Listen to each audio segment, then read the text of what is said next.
Okay, I'm starting this video only to do my hand hygiene in the bathroom first so I could go to the other room because of the sink. So you're going to turn on your water with warm water and get your soap. Scrub for 20 seconds. And you want to get underneath the fingernails and in between the fingers like this for 20 seconds. And then you can either leave the water running, get a paper towel to shut it off, but I'm just going to shut it off because it's my house and I don't want to leave it running.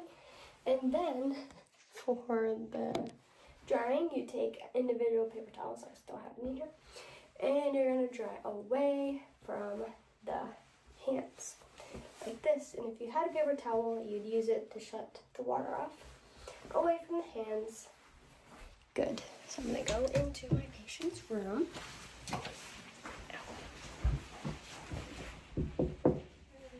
Hello.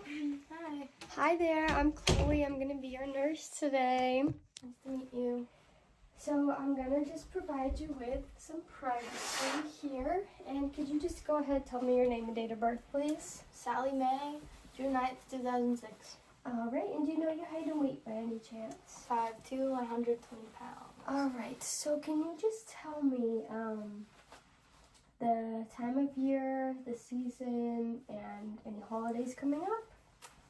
It is fall. It's November. Today's Wednesday, and tomorrow's Thanksgiving. Excellent. So I'm going to give you 3 words, and at the end of the assessment, I just want you to try and remember them and repeat them back to me, okay? So we're going to do coffee, dog, wallet. Okay. Coffee, dog, wallet. All right. So I'm going to just start off with your head, palpate for any bumps or lesions, anything like that. Look at the scalp. Everything looks fine. Next, we're going to move on to your ears. So I'm just going to make sure that your ears are symmetrical. And do you wear hearing aids? No. Okay. I'm going to whisper. Can I have you say that for me? I'm going to be testing cranial nerve number 8, which is your vestibulocochlear. So I'm going to whisper 3 words for each section of your head, and you tell me, just repeat them for me. Chip. Window.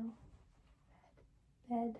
All right. And then also while you're standing, I'm going to have you stand with your feet together, eyes closed. And I'm going to assess you for any swaying or balance issues. Looks good. So that was, again, cranial nerve number 8. You can take a seat. So within the ears, I'm going to make sure that you have no drainage on the inner and on the outer. And then I would pull the pinna up and back to look for that clearish, gray, pinky membrane. Awesome. Okay.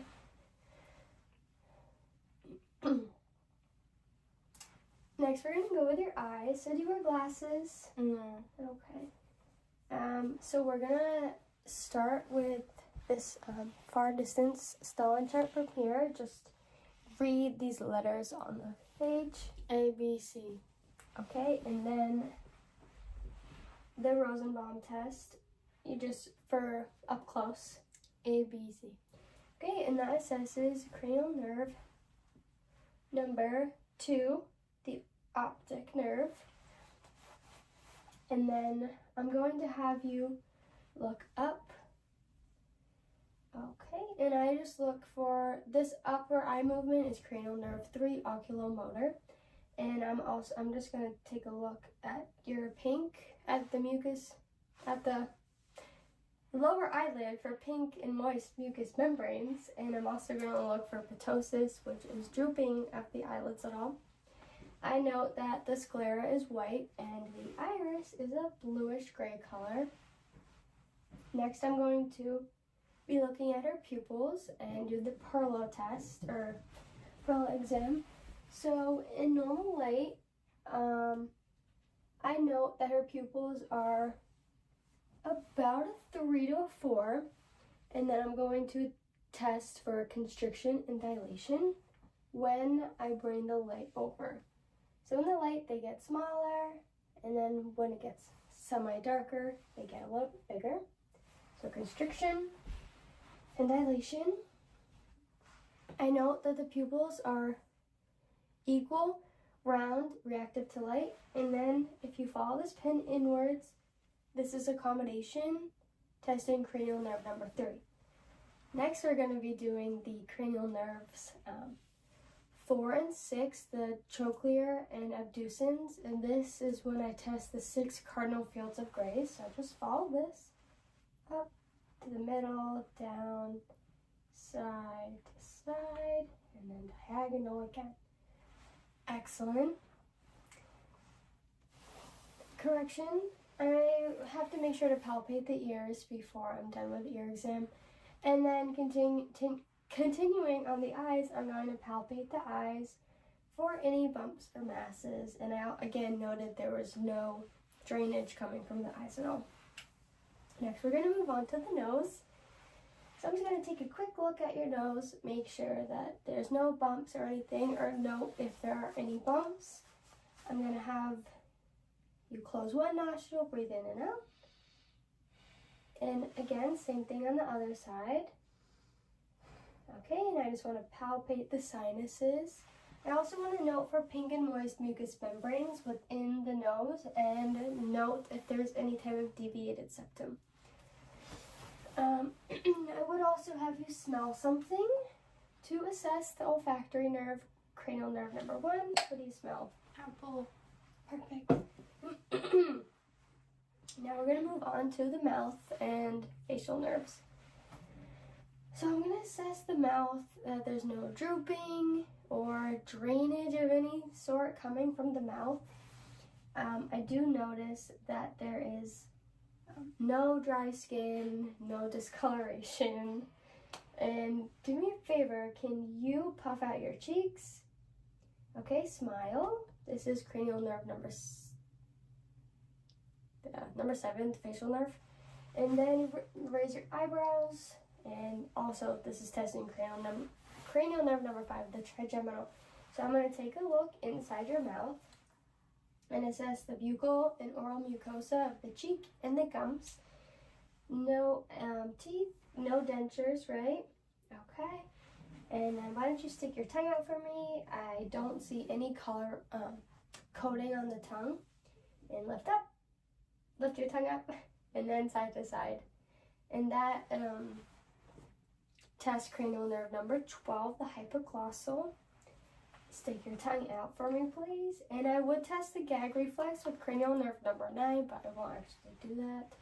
And then if you say, ah, I just test for movement of the uvula, which would be cranial nerve number 10, the vagus nerve. So again, to finish out the mouth assessment, I'm going to palpate around the mouth and lips for any bumps I feel. And I would have you, here, go ahead and try this chip for me. Tell me what the flavor is. Tell me what flavor you know with that. Salt and vinegar. Perfect. And that would again go with olfactory, the smell and taste. Alrighty. Now we're going to move on to the neck. Let me see what time I'm at. 8 minutes. Okay. We're going to move on to the neck. So I would first take a look at her neck and note for any jugular vein distension. The trachea is nice and aligned. I can feel for that. I would assess for the presence of lymph nodes, which I should not technically feel if the patient is healthy, as well as palpate the thyroids. I'm thinking about it. So I'm going to have you swallow for me. I should have done that first, but I forgot. So that would be cranial nerves 9 and 10, the glossopharyngeal and vagus nerve for swallowing. And then I'm gonna check the skin turgor. That's something I keep forgetting to do. Skin turgor non-tending, which is good, means you're hydrated. Then, yeah, I did that. I'm gonna have, that's next. I'm gonna have you, can you extend your head backwards, forwards, side to side, kind of, and then push your hand against my head. Good, and as well as on this side. Great. So that is assessing cranial nerve number 11, spinal accessory nerve. Excellent. Hopefully I'm not missing anything. Yeah, we did that. Next, we're gonna move on to upper extremities, right? Okay. So I'm just gonna take a look. You may not have to do that. That's okay. I don't know. I would just take a look at her skin for any. Just it. Okay. Don't lift up your shirt. There we go. For any bruising along the arms, I would also look for hair distribution. Speaking of hair, my hair looks silly. And yeah, bumps, bruises, any like wounds or anything like that on her skin. This is a lot, so let me think about it. I would. Oh, are you having any numbness or tingling in your arms at all? Good. Okay, so I am, at some point within this, going to assess for, the brachial pulses of, the inner arms. Both of them, and note if they're bounding, diminished, anything like that. 2 is normal, so I would say they're 2+ for this, as well as the radial, and I would note a 2+ for that as well. Correction, on the neck, I need to assess the carotid one at a time. Continuing back to the upper extremities. Okay, so I did your pulses. Can you lift your arms up? Push, push, push, and push down against me. Great. And can you demonstrate your movement capabilities in your arms, shoulders, elbows, wrists, and fingers? Good. Why don't you go ahead, squeeze my hands. So I'm testing for grip strength. So the stronger it is, the higher the number. I will give you 5 for all of these. I lost my train of thought. Okay, you pushed up against me, everything.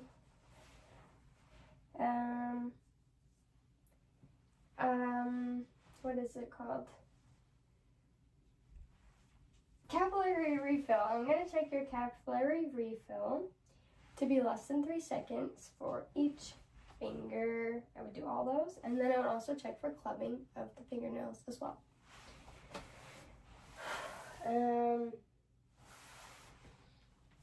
We're going to move on to the chest, right?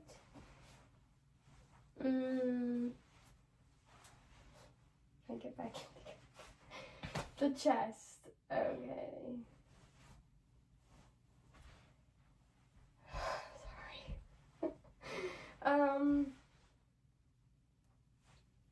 Oh my god. Okay, let me get my stethoscope. Okay, so we're just going to take a listen to your chest here. So I'm going to assess for, I'm going to take a look for any lumps on the chest at all. And I would listen first, really. I would listen to the lobes of the lungs, back and forth. Also, you would do this under the shirt. I won't do that for educational purposes. Okay, so I do all lobes of the lungs. I note clear lung sounds, which is great. And then I palpate. Then I go to the posterior side of the body. Again, inspecting for anything abnormal on the skin. Take a listen. Auscultate all lobes of the lungs, all the way in like kind of like this pattern, like that, all the way down. And I would note clear lung sounds for that as well. And then again, palpating, just to double check. Questions. Are you Do you have any type of cough at all? Any shortness of breath? Dizziness? Like any difficulty breathing? Anything like that? No. Okay, good. Yeah, dyspnea would be one of the words for that. Good, so no issues breathing. Now I'm just going to take a listen to your heart. So I'm going to start with the aortic part of the heart right here. And while doing so, I'm going to listen for S1 and S2. So aortic is here. Mitral, I move, no. Aortic, pulmonary, Erb's point,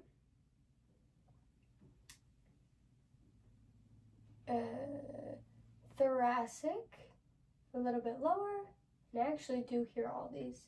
And then mitral would be kind of diagonal. I really do hear all that.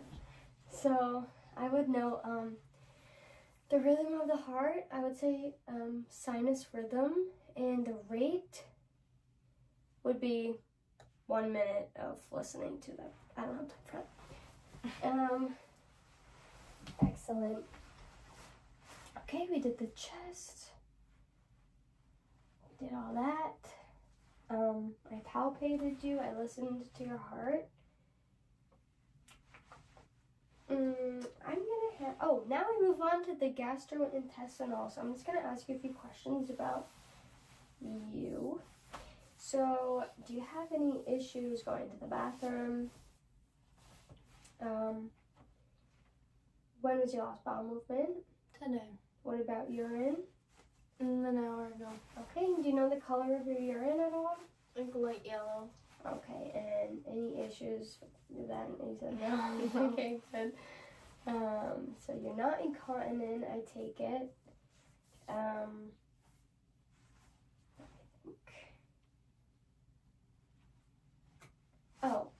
Any constipation, diarrhea, nausea, vomiting, anything like that. Okay, good. So I'm just gonna have you take a lay back, and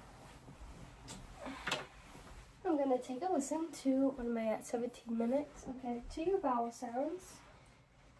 So when listening to someone's bowel sounds, you want to listen before you inspect, take a look at the abdomen to note any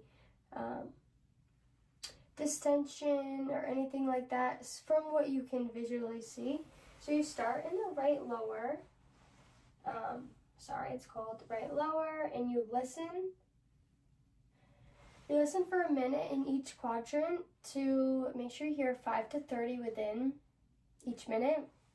If you hear less, you listen for a full 5 minutes in that quadrant, and as well as if you hear more. So you just go 1 minute for all quadrants, right lower, right upper. I'm going to actually take a listen.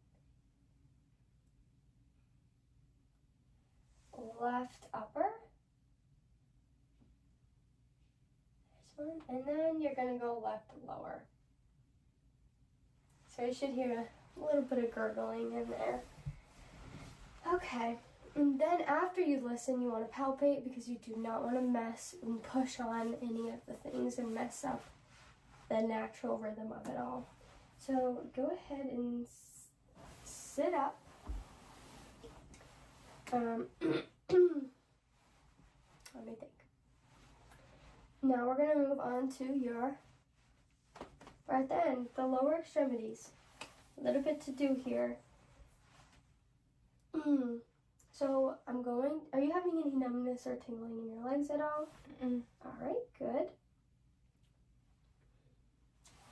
I'm going to assess your pulses. So I would check the femoral pulses. And again, note if they're thready, bounding, normal, or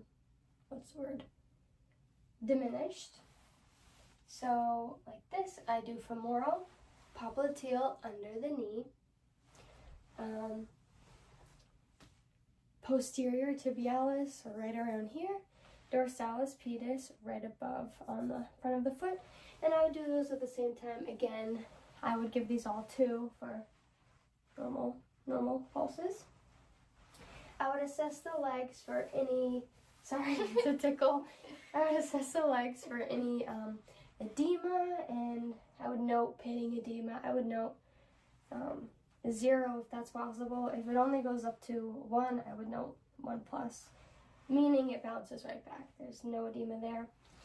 So I'm going to have you push up against my legs, my hands, and then down. Again, with your feet, push up against my hands and against my hands again. And let's see.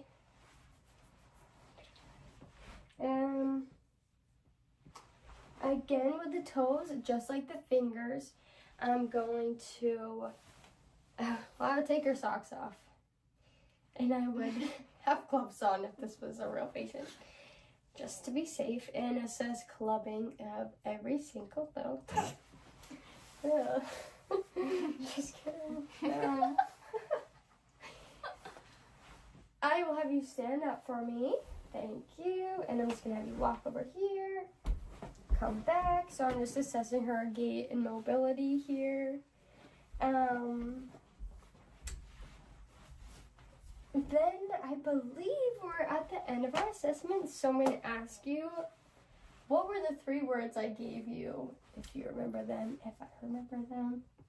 It was coffee and wallet and dog or shoe. Yeah, depending. I think. We've done this so many times. Yeah, close enough. Okay, thank you for being my patient. Everything looks wonderful. Awesome. Hello, my name is Bailey, and this is my environment sweep before we begin.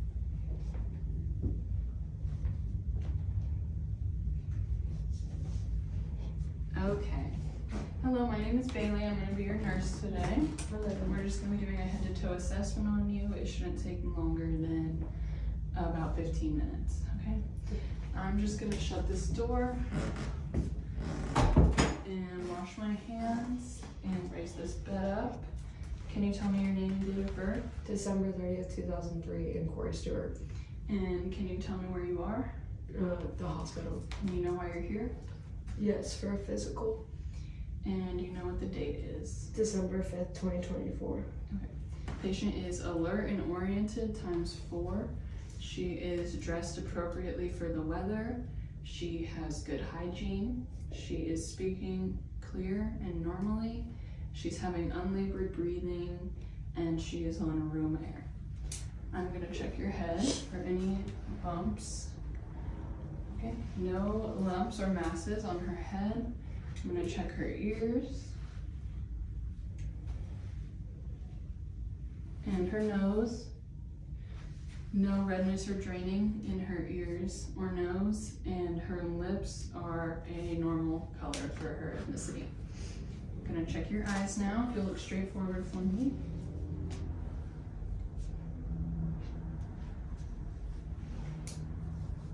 Okay, pupils are about a 4.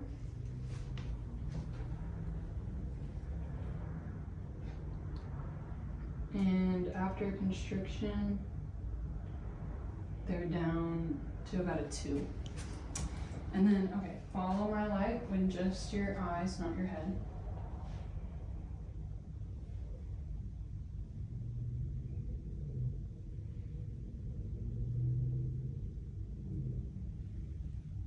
All right, and then just look over my shoulder, and when I tell you to, look back at my pin. Now. Okay. Pupils are equal, round, responsive to light, and they accommodate. I'm going to check her carotid pulse now.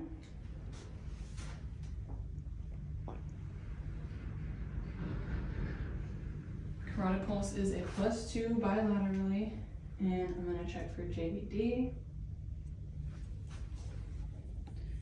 No JVD noted, and no lumps or masses noted as well. I'm going to move on to your arms. Color looks normal for her ethnicity. The temperature and moisture is warm and dry. I'm gonna check her radial pulse. 2+ bilaterally, regular rate and rhythm. And her brachial pulse. 2+ bilaterally, regular rate and rhythm. I'm gonna check her Capri fill. Capri fill is good, less than 3 seconds. Feel squeeze, and then push up, and push down. And hand strength and muscle strength in the upper extremity was a 5. And there are no bony prominences noted on her arms.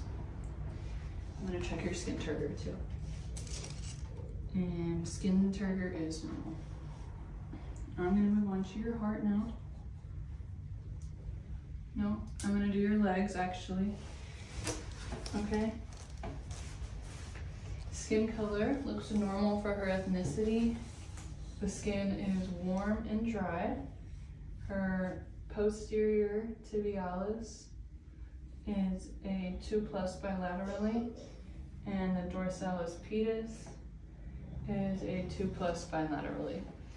You can push up on my hands, down on my hands, up on my hands, and down. She gets a 5 for muscle and grip strength on the lower extremities, and her Capri fill is less than 3 seconds. And there are no bony prominences noted on the lower extremities. Okay, now I'm gonna listen to your heart. I'm gonna start with her aortic, which is on the second intercostal space on the right sternal border.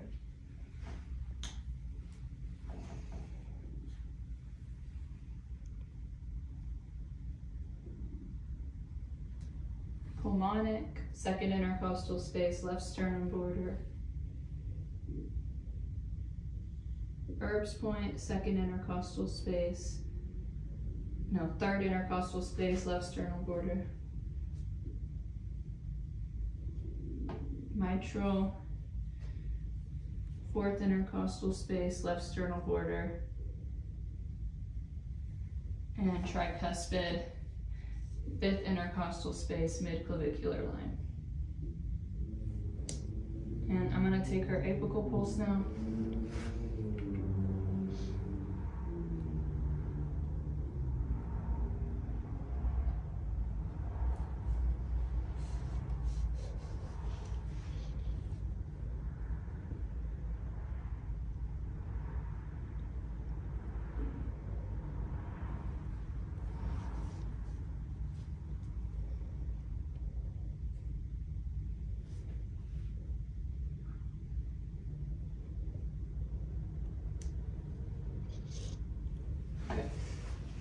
I got an apical pulse of 78, and I could hear S1 loudest at the apex and S2 loudest at the base.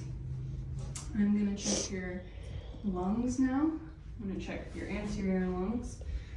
If you'll breathe in and out. Okay, lungs expanded symmetrically anteriorly. And I'm gonna listen to your lungs and count her respiratory rate. Okay.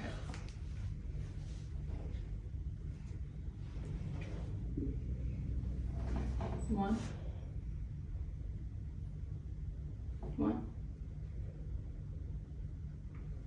2. 2. 3. 3. 4. 4.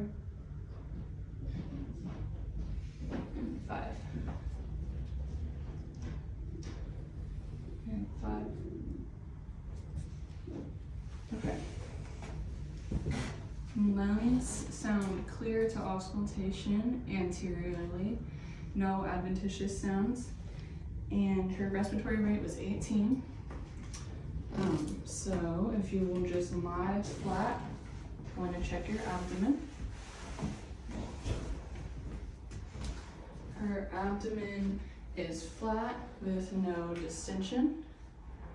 I am going to auscultate now, starting in the right lower quadrant.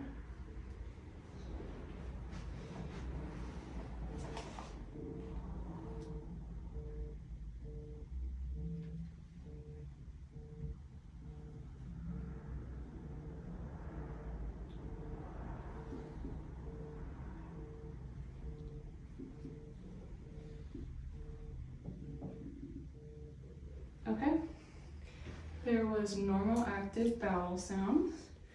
I'm going to palpate now.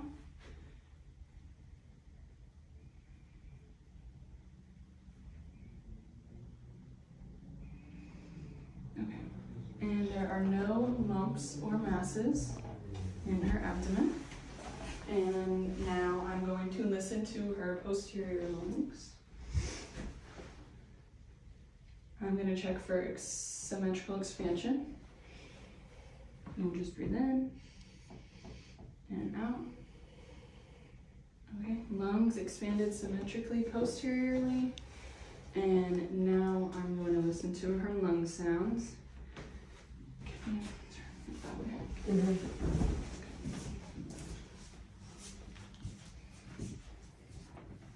Okay. 1.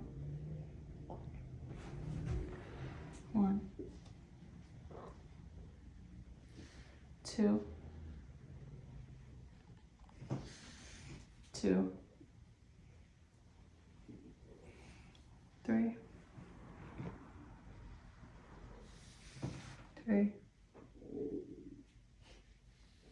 4, 4, 5,